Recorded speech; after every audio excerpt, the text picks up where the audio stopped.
There is a well-known quote of St. Augustine that I would like to share and couple that with another reading that I have found very helpful in Herman Bavinck, who was a Dutch Reformed systematic theologian. First of all, I want to read the one by Augustine that he refers to in his quote.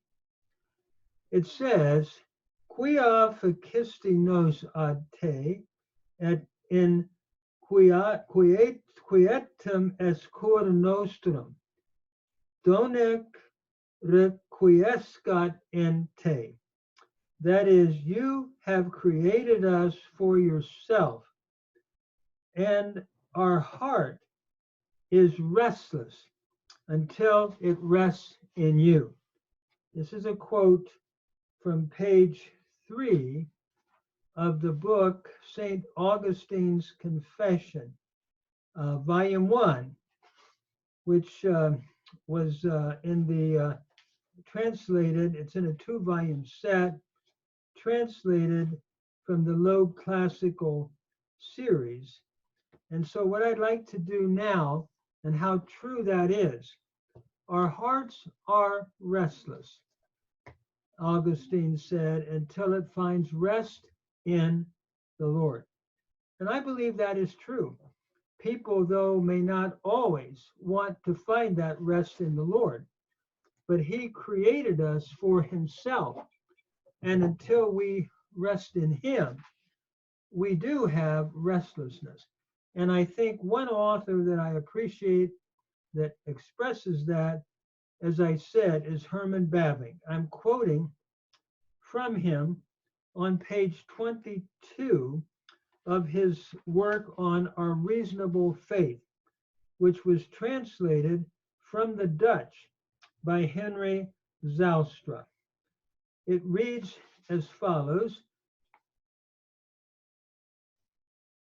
"The conclusion, therefore, is that of Augustine, who said that the heart of man was created for God and cannot find rest until it rests in his Father's heart. Hence, all men are really seeking after God, as Augustine also declared, but they do not all seek him in the right way, nor at the right place. They seek him down below, and he is up above. They seek him on the earth, and he is in heaven. They seek him afar, and he is nearby. They seek him in money, in property, in fame, in power, and in passion. And he is to be found in the high and holy places, and with him that is of a contrite and humble spirit." Isaiah 57:15.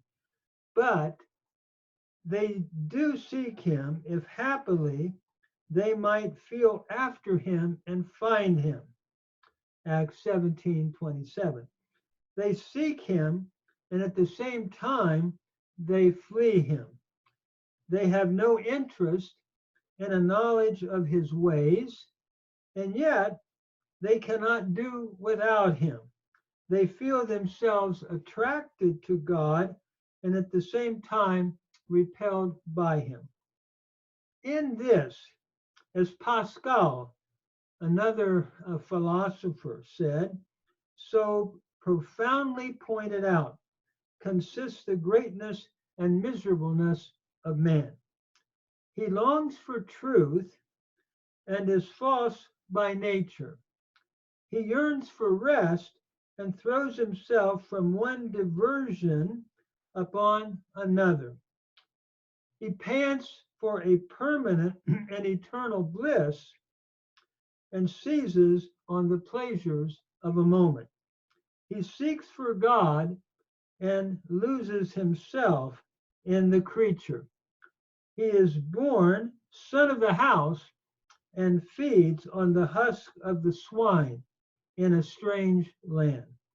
He forsakes the fountain of living water and hews out broken cisterns that cannot hold water. Jeremiah 2:13. He is as a hungry man who dreams that he is eating, and when he awakes, finds that his soul is empty. And he is like a thirsty man who dreams that he is drinking, and when he awakes, finds that he is faint and that his soul has appetite. Isaiah 29:8. So we need to come to the Word of God, which shows us really how these contradictions can be reconciled. Man is an enigma, and because of the fall, we find what Bavinck is saying to be very true. But the solution can be found in the Lord. And I truly believe in Jesus Christ, who is the answer to man's restlessness through a personal faith and communion with him.